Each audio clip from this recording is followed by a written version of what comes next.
Okay. And so Shechem is mentioned more times in the mountains, but these...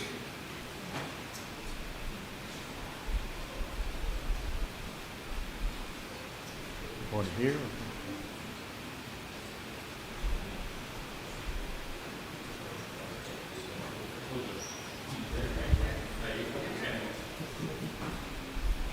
You got it? I'll just point to you. Got it. All right.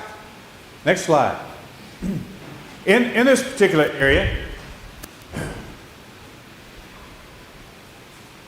now something. There's the laser. Well, you can't see the laser up there, can you? We're bringing it over. There it is. Here's the circle with Mount Ebal and Mount Gerizim. They're side by side, two mountains, and there's a valley in between. This is a major tradeway between Mount Ebal and Mount Gerizim. This is in the area called Samaria. We have the Sea of Galilee. That's a Galilean area. We have Jerusalem around here, Mount Moria, Mount Zion, Jerusalem, Judea area, Samaria, Galilee. And so you know you're in the area of the Samaria. In this particular area, Jesus spent some time there, not a lot of time there, but he did go through Samaria. Next slide, we'll see. And so we have the mountain, Mount Ebal and Mount Gerizim. And then we have the city of Shechem right here in the middle of these. And as I said, this is a trade road. And so I'm going to combine this with just not Mount Gerizim, but Mount Gerizim, Mount Ebal, they're coupled together in the Bible in a couple of places. And then the city of Shechem is important, and I know that you'll remember Shechem a little bit better after tonight's lesson. And so, next slide, there. Here it is today. This was not in the days of Joshua or the days of Abraham, but today you see the city of Shechem right here. I don't know if you can read this word. That's Sychar. The city of Sychar and Shechem kind of run together here. If you know John chapter 4, it was whenever Jesus went through Samaria, John chapter 4, and he met the woman at the well. And the well is Jacob's well. Jacob's well is right here. But Jacob's well, that's why. So you have Jacob's well, city of Sychar, the woman at the well, and Jesus has this conversation with this woman. And let me have some water. Everlasting, you'll never thirst again. Give me of this water. And she said, well, he said, go get your husband.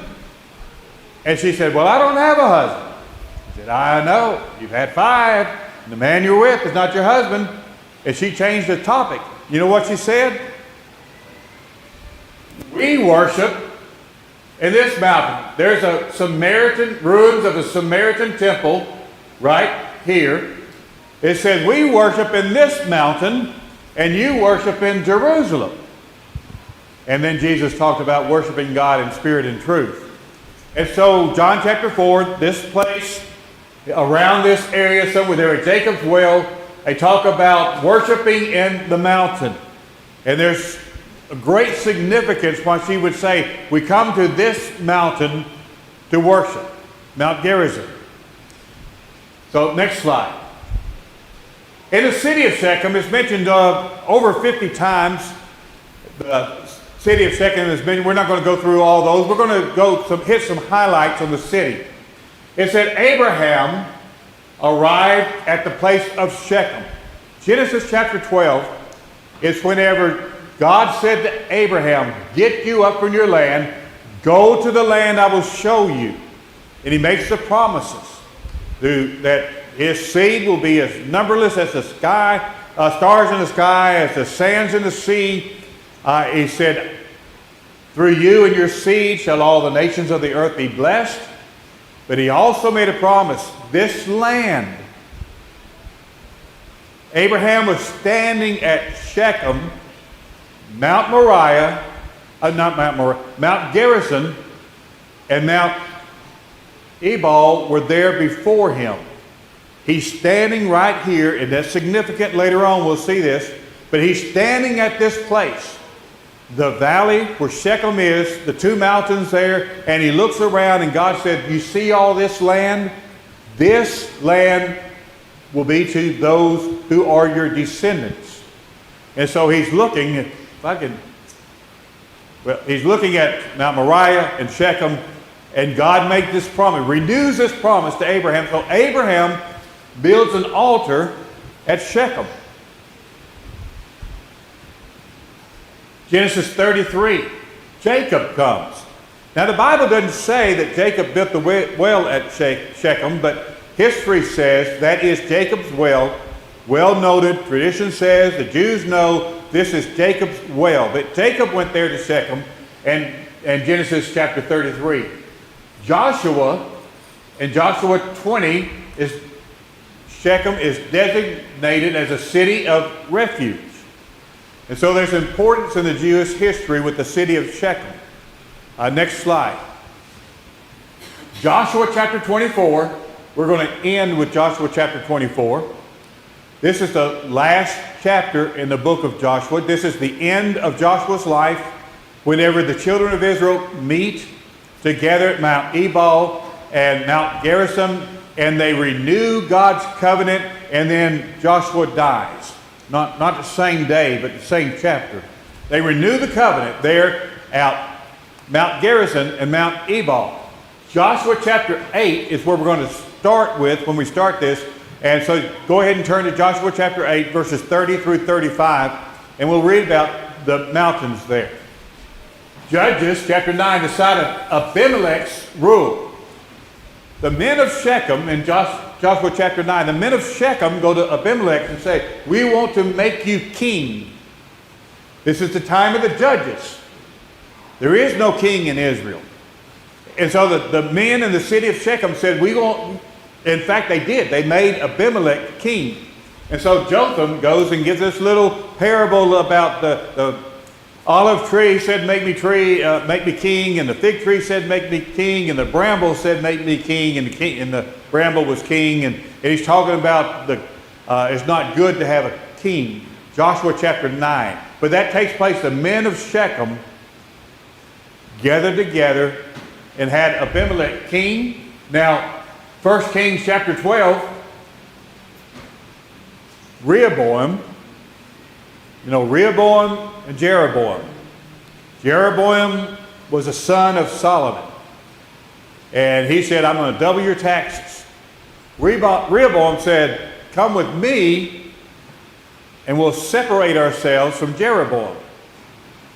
And so they did. 10 tribes to the north went with Rehoboam. Rehoboam at the city of Shechem, right before the two mountains, that was where he was made to be king. And so it was that they set up the Samaritan temple there on one of the mountains with Rehoboam.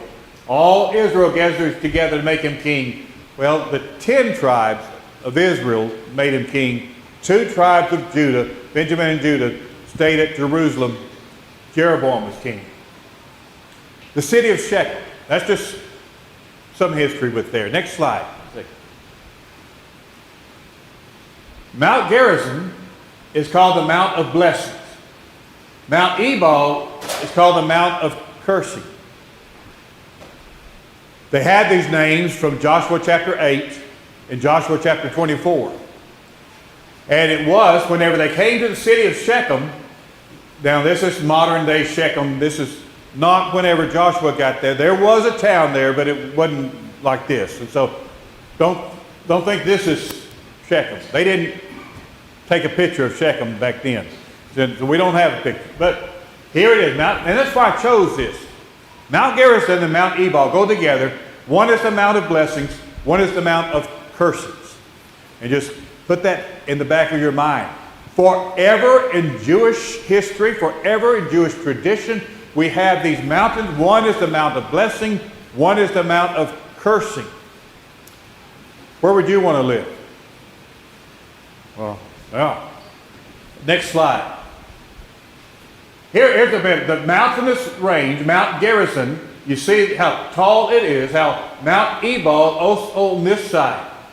And what it is on purpose that the children of Israel gather here. Moses said, you go this is in Deuteronomy 11:29. If you look that up, or I'll just read it to you. It says, Moses said, go to the twin hills of Mount Gerizim and Mount Ebal.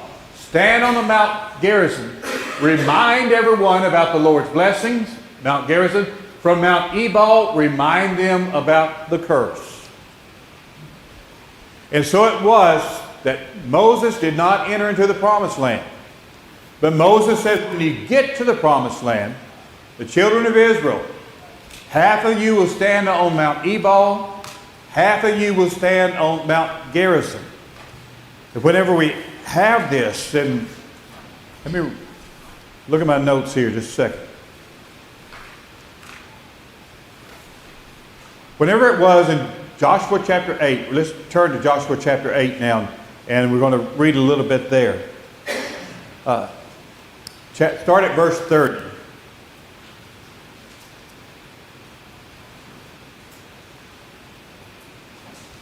And Joshua built an altar unto the Lord God of Israel on Mount Ebal. Mount Ebal is the mountain of cursing. It reveals why we need sacrifice. Mount Ebal. So the altar was built on Mount Ebal. As Moses the servant commanded the children of Israel, as is written in the book of the law of Moses, an altar of whole stones, over which no man had lifted any iron. They are stones, uncut stones, stones taken from nature and made the altar. They offered therefore burnt offerings unto the Lord and sacrificed peace offerings. And he wrote there upon the stones a copy of the law of Moses. And so they're going to have these stones, 12 stones they have together. They put some plaster over these stones, and in it they wrote the law. That is at the altar of Joshua. And all Israel and their elders and the officers and their judges stood on the side of the ark, and on the side before the priests, the Levites, which bear the ark of the covenant. And so you had the ark of the covenant in the middle of the two mountains when this renewal was made. And he that was born among them, half of them over against Mount Gerizim, half of them over against Mount Ebal. Moses, the servant of the Lord, had commanded before that they should be blessed, that they should bless the people of Israel. Afterward, he read all the words of the law, the blessings and the cursings, according to all that is written into the book of the law. There was not a word of all that Moses commanded which Joshua did not read before all the congregation of Israel, with the women and the little ones and the strangers that were in covenant among them. They read the law of Moses. 6 tribes on Mount Gerizim, 6 tribes on Mount Ebal. And Moses has said, you do this when you go into the promised land. Next slide. They had the Ark of the Covenant in between the two mountains. You have Mount Gerizim, the Mount of Blessings. I don't know if you can read this. It said 1 million Hebrews were on Mount Gerizim. 1 million were on Mount Ebal. Can you imagine that?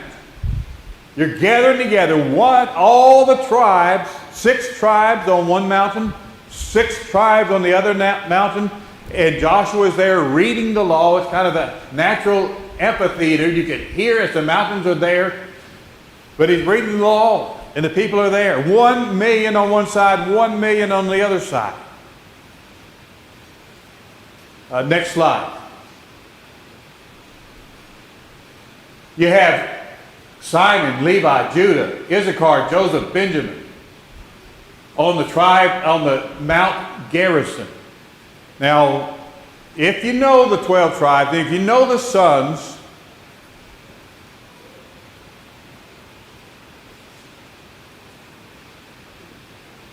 these are the Rachel and Leah children. Reuben, Gad, Asher, except for Reuben. Reuben is over here because he had the cursing for the infidelity with that. But Reuben, Gad, Asher, Zebulun, Dan, and Naphtali are of the handmaidens. And so they are at the Mount of Cursing. It's on purpose who's going to be where. They are on the Mount of Blessing. 1,000,000 over here, 1,000,000 over here. Why? They're going to read the law and dedicate themselves to God. Joshua chapter 8. If you go through Joshua chapter 8, the first part, the children of Israel had conquered Jericho, and they go to the city of Ai. What happens at Ai? They failed. It's just a little bitty city, but Ai wins. And you can think about the blessings. Jericho falls. You can think about, oh, we don't have time. I gotta have to go through this. With the amount of blessing, they had a blessing and they had a cursing. They had a great victory. They suffered defeat. They come to Shechem and they renew themselves to God and God's blessings. Next slide. Mount Ebal was discovered. This guy, Adam Zertel, who is an archaeologist, and he goes surveying. And in 1980, he began surveying the mountains. And for 8 years, he spends on Mount Ebal and Mount Gerizim. Next slide. It says for 38 years, though, so 8 years he's on the mountains. 30 more years, it said his survey covered 1,000 square miles. He went all over the promised land, 1,000 square miles, because something happened that caught his interest and he went exploring. He found Joshua's altar. Next slide. He found Joshua's altar on Mount Ebal. He was up there excavating and doing what archaeologists do, and they discovered these stones, one upon another, not hewn by man. And so there's a plaque there. If you go today, you can see Joshua's altar, and you can see where the plaque is. Next slide. There's Joshua's altar. It's on Mount Ebal. And there they offered the sacrifice. Now, Abraham built an altar, but we haven't found that yet, if it's still there. But Joshua's altar, and it's not just a little place of stone about this high, as you see. Next slide. You see the people here, and Joshua's altar. It talks about the ramp. It talks about how the altar was built. And this is Joshua's altar that they found on Mount Ebal. Whenever it says in Joshua chapter 8, Joshua built an altar on Mount Ebal. Next slide. Here's another view of Mount Ebal. You can see the stones. These stones are placed upon each other, not hewn with hand. Next slide. You can see it a little bit better. And look at all the stones around it. This is just a rocky place. It's easy to get stones. Next slide. This is what they think that Joshua's altar looked like when it was built and such. And you had to place a sacrifice here, and Joshua's altar there built on Mount Ebal. I want you to notice right here these stones in a line, kind of a fence before and after, in front of and behind Joshua's altar. That's going to be significant in just a little bit. Bible doesn't mention this fence. It does mention the altar, but doesn't mention the fence. But just keep in mind, this is there. Next slide. And so Adam Zertel has an interview in 2004. This is pretty recent. You know, I think it's fairly recent in my lifetime and things, and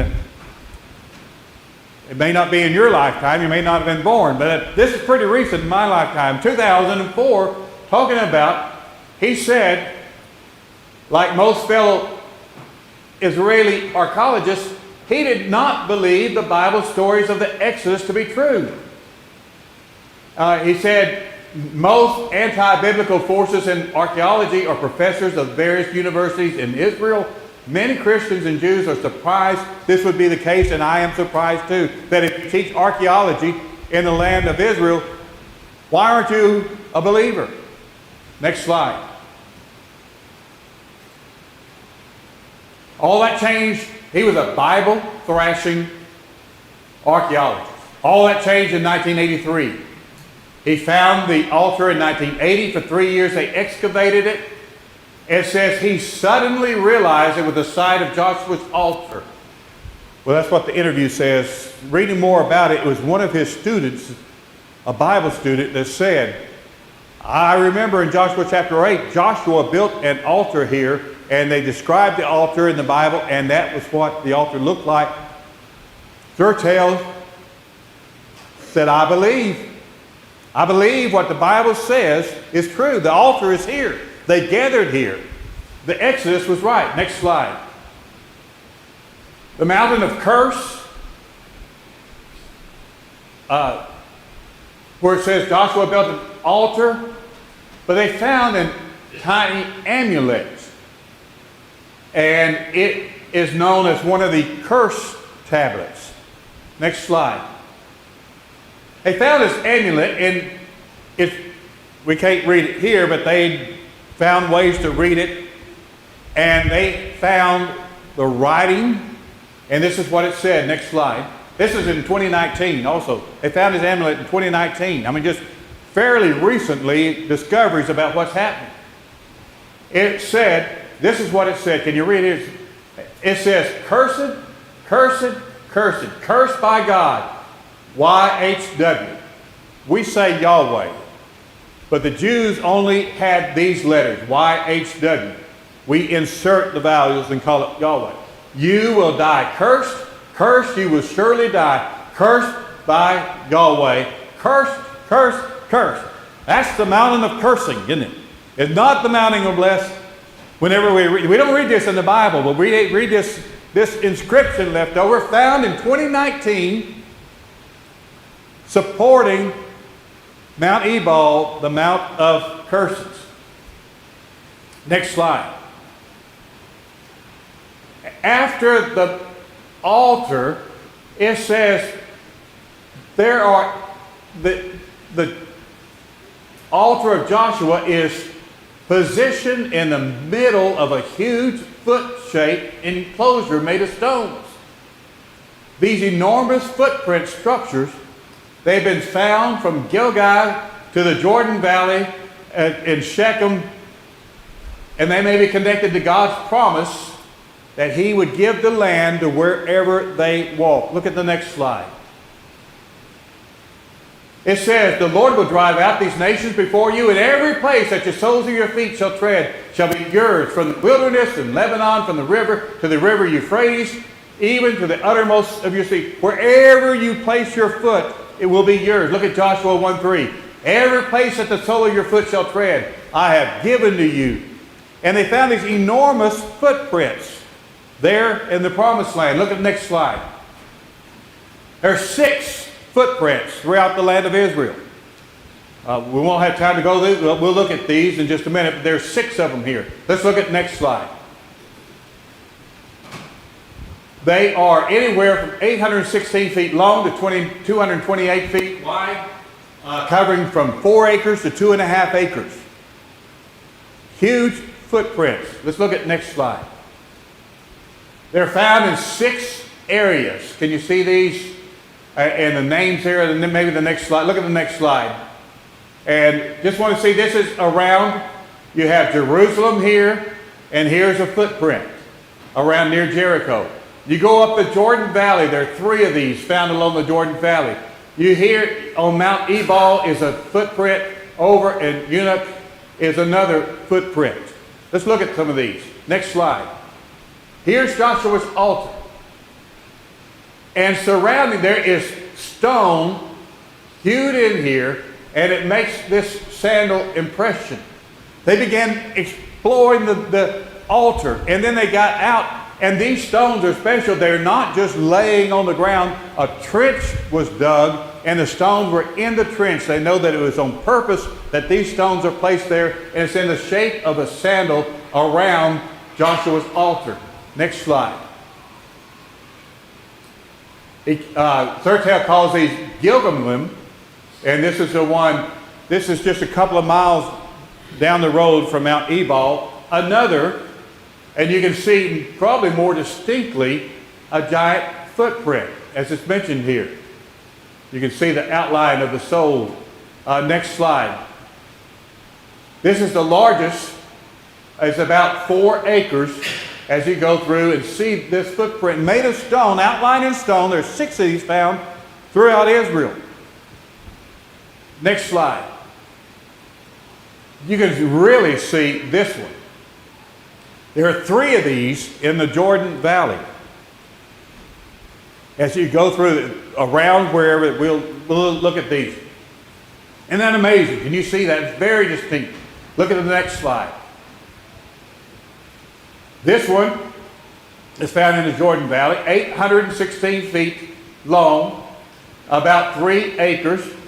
The Iron Age, they have identified the ones who made these and the area around it. They identify the time was at the time the altar was built. They identified the time when the children of Israel went into the promised land. The Bible doesn't mention anything about footprints, except that wherever your feet go, wherever you place your feet, I will give you this land. And they marked it. Jews are very visual. Their worship is very visual. Their sacrifices are very visual. The priests and the garments they wear are very visual. When you sorrow and lament, you just don't cry. You have sackcloth and ashes, and so they're very visual. And they put they outline footprints wherever they mark their territory. Next slide. Here's another footprint in the Jordan Valley, about 3 acres as it is. You can see around here the footprint, the acreage there. Next slide will show this. This one outlined, the stone is worn more, but you can still see the outline. 218 yards by 92 yards, the smallest one here. I believe that's the smallest. And then the next slide, you can see this a lot more distinctly. As you can see the stone in a trench as it outlines a sandal. About 3 acres is this one. Next slide. Here's another one. This is not so definite as the other, but here it is with the right around here is the wall built. As you have the sandal there. And here the footprint there. About 6 of these. He covered 1,000 miles not knowing where these are. These are not mentioned in the Bible. It doesn't say go to this certain place and there'll be a footprint. He just by chance and by exploration began going, and we see these footprints throughout the promised land. Next slide. Here we have these 6 footprints. How many more are there? We don't know. He spent 38 years excavating this. They found the altar of Joshua. They found the footprints dated at the time of the altar of Joshua. They know the city existed. Abraham was there. Jacob was there.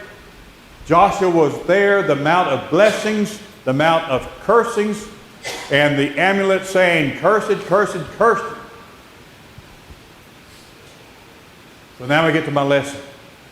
Next slide. All right, lessons from Joshua chapter 24.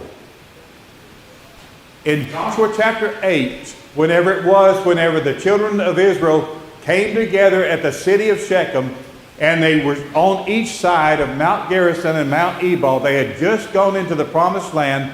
They had just conquered Jericho. Ai had conquered them. And so they had that blessing of victory. They had the cursing of not being victor, of being, pretty well destroyed by Ai. And so they had the renewal of the covenant. They first go into the promised land. Now Joshua 24, toward the end of Joshua's life. And Joshua knows he's dying, but he wants Israel to renew their covenant. Joshua chapter 24. And he calls them together again to Shechem. He calls them again to get on the mountains. And he issues this challenge. As for me and my house, we will serve the Lord. He goes, first of all, he said, our choice, Joshua 24, verse 15. As for me and my house, he said, you have an opportunity, you have the chance, you have the freedom to go worship those that the gods in this land. When we got here, you can worship them, or you can worship the God that brought you here. As for me and my house, we'll serve the Lord. And then you have God's faithfulness. Based upon God's faithfulness. Starting at verse 1 through verse 14, he said, God led you. God made this promise to Abraham. You were in Egypt. God delivered you from Egypt. He brought you to the promised land based on God's promises. As for me and my house, we will serve the Lord. God's faithful. God has been faithful to us. And based upon God's faithfulness, we have a choice. God's sovereignty. I delivered you, he said over and over. It wasn't because of your might and strength and wisdom and strategy. I delivered you. God is in control, not the children of Israel. And in our response, Joshua 24, verse 22, you will be witnesses. And they said, we will be witnesses. Based on God's faithfulness and God's sovereignty, are you a witness for God? Are you a witness to say, God has been faithful to me. God has been active in my life. And I want to tell you about my God. That's Mount Ebal, Mount Garrison, and Shechem summed up in as fast as I could.